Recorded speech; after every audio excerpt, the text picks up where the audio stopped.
ছানা ছাড়াই বানিয়ে ফেলুন দুর্দান্ত স্বাদের ছানার জিলিপি। দেখতে এটা যতটা লোভনীয় খেতে হয় ভীষণ সুন্দর, একেবারেই হবে কিন্তু নরম তুলতুলে, দেখে কেউ বুঝতেই পারবে না এটা ছানা ছাড়া তৈরি। কাছ থেকে দেখাচ্ছি একটা, দেখুন।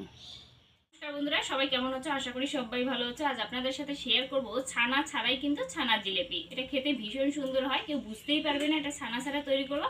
আর একেবারেই কিন্তু সামান্য উপকরণ, ঘরে থাকা সামান্য উপকরণ দিয়ে তৈরি করবো। প্লিজ প্লিজ আপনারা পুরো ভিডিওটা দেখতে থাকুন, আশা করি আপনাদের ভালো লাগবে। বানানোর জন্য এই জায়গায় আছে আটা, আপনারা চাইলে ময়দাও কিন্তু নিতে পারেন। তাতে দিয়ে দেবো ঘি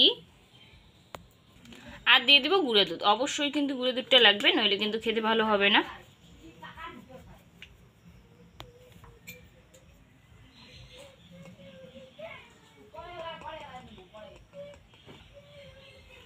এরপর দিয়ে দেবো বেকিং পাউডার 1 চিমটি মতো, আর দেবো 1 চিমটি মতো নুন। তাতে কিন্তু টেস্টটা খুব সুন্দর আসবে, তবে এটা অপশনাল, নাও দিতে পারেন। এবার সব শুকনো উপকরণ ভালোভাবে মেশানো লাগবে, কিন্তু ঘিয়ের সাথে সবটাই ভালোভাবে মেশানো লাগবে, তাহলে কিন্তু খেতে ভীষণ সুন্দর হবে এটা।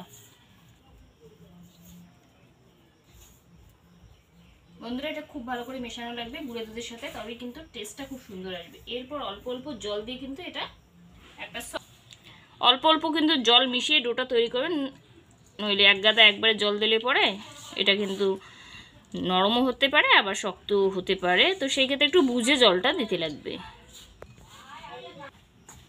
এটা খুব ভালো করে এইভাবে কিন্তু মাখা লাগবে, আর ডোটা যেন একেবারেই সফট হয়, এটা শক্ত করতে যাবেন না, নইলে কিন্তু এটা খেতে ভালো হবে না।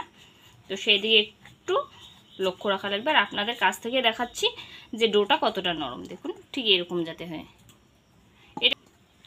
এটা এইভাবে মাখার পর ঢাকনা দিয়ে রাখবো মিনিমাম কিন্তু 10-15 মিনিটের মতো, একটু রেস্টে। এটা এইভাবে ঢাকনা দিয়ে রাখবো, আর এই ফাঁকে ততক্ষণ শিরাটা তৈরি করব। বানানোর জন্য এই জায়গায় দেবো 1 বাটি কিন্তু চিনি,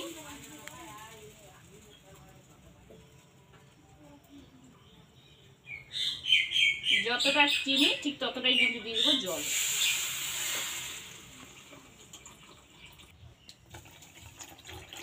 যদি 1 বাটি চিনি হয় তবে কিন্তু 1 বাটি জলটা দিয়ে দেবেন।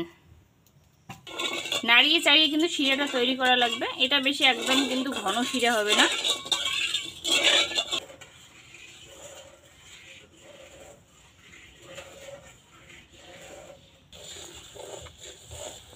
শিরাটা যখন এইভাবে টকবক করে ফুটবে, তার মানে বুঝতেই পারবে চিনিটা খুব ভালো গলবে, আর এটা নামিয়ে রাখতে হবে শিরাটাকে। এর থেকে আর বেশি ঘন করা যাবে না, শিরাটা একটু পাতলাই থাকবে। কিন্তু যখন দেখতে পারবেন চিনিটা একদম পুরোপুরি গলবে আর শিরাটা খুব ভালো ফুটবে, তখন নামিয়ে নেবেন।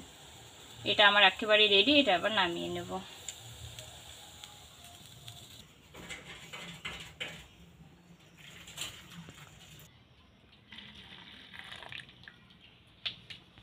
এরপর শিরাটা ঢাকনা দিয়ে রাখবো যাতে গরম থাকে। ভাজার জন্য এবার দিয়ে দিব তেল। এটা ঢাকনাটা খুলে আবার কিন্তু ভালোভাবে এটা মাখতে লাগবে।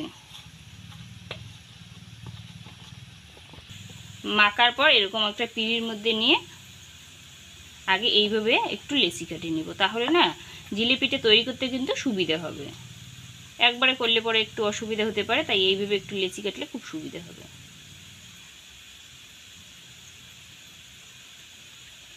এরপর গোল্লা পাকিয়ে নিব এইভাবে সবগুলো এইভাবে যদি গোল্লা পাকানো যায় তাহলে মানে জিলিপিটা তৈরি করতে খুব সুবিধা হবে।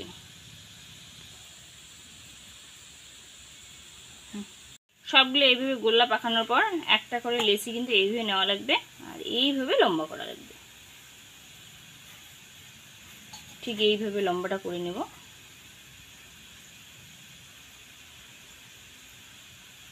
লম্বাটা করার পর এইভাবে পেঁচিয়ে নেব, যেরকম জিলিপি তৈরি করে ঠিক সেইভাবে একটু পেঁচিয়ে নেব।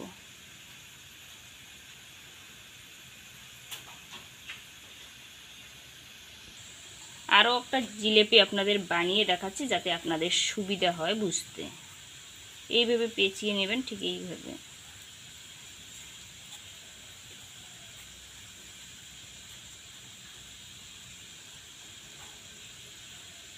এইভাবে যেরকম জিলিপির শেপটা হয় ঠিক সেইভাবে কিন্তু দিয়ে নেব।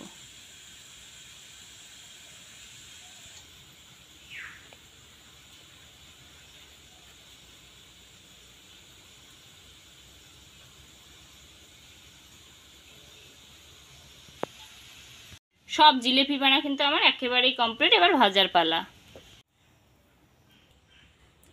কড়াইতে যখন খুব ভালো করে তেলটা গরম হবে, এরপর একে একে কিন্তু এইভাবে জিলিপিতে দিয়ে দেব।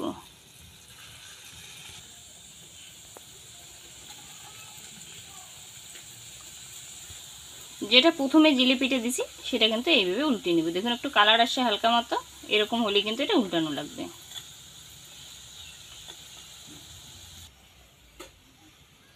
বন্ধুরা এটা কিন্তু হালকা আছে, উল্টে পাল্টা খুব ভালো করে ভাজতে লাগবে। জিলিপিটা দেখুন আপনারা কতটা ফুলতেছে। এটা কিন্তু খুব ভালো ফুলবে, যেহেতু একটু বেকিং পাউডার দেওয়া আছে আর গুঁড়ো দুধ, নরমও কিন্তু এটা দারুণ হবে, একদম ছানার জিলিপির মতো হবে। বন্ধুরা উল্টে পাল্টে ঠিক এরকমই কিন্তু কালারটা করতে লাগবে। এটা আবার নামিয়ে নেব। এরপর তেলটা ভালোভাবে ঝরিয়ে নেব, নেওয়ার পরে কিন্তু নামিয়ে নেব। দেখুন কালারটা একদম যেরকম ছানার জিলিপির কালার ঠিক যেন সেরকমই হয়। দেখুন কালারটা। এরপর ঢাকনাটা খুলে কিন্তু শিলের মধ্যে জিলিপিটা দিয়ে দেব। এটা দিয়ে কিন্তু রাখবো এই 5-7 মিনিটের মতো, রাখলেই কিন্তু জিলিপিটা একেবারে রেডি হবে। এভাবে একটু উল্টে পাল্টে ঢাকনা দিয়ে রাখবো।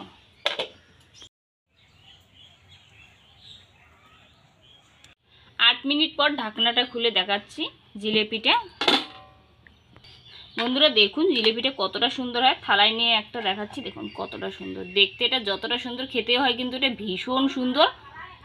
জিলিপিটা কিন্তু এইভাবে রস থেকে তুলে থালার মধ্যে সাজিয়ে এইভাবে পরিবেশন করুন। দেখতে এটা যতটা লোভনীয়, খেতে হয় ভীষণ সুন্দর। প্লিজ একবার বাড়িতে বানিয়ে দেখবেন আর জানাতে ভুলবেন না এটা কীরকম হয়। আশা করি রেসিপিটা আপনাদের ভালো লাগবে। ভালো লাগলে অবশ্যই লাইক কমেন্ট শেয়ার করে দেবেন। আর যদি এই চ্যানেলের প্রথমবার আমার রান্নার ভিডিও দেখছেন, অবশ্যই চ্যানেলটাকে সাবস্ক্রাইব করে রাখবেন, পাশে থাকা বেল আইকনটি প্রেস করে রাখবেন, যাতে আমার রান্নার ভিডিওগুলো সবার আগে আপনার মোবাইলে পৌঁছায়। ততক্ষণ সবাই সুস্থ থাকবেন, ভালো থাকবেন। নেক্সট ভিডিওতে আবার দেখা হবে এরকমই কোনো সুন্দর রেসিপির সাথে।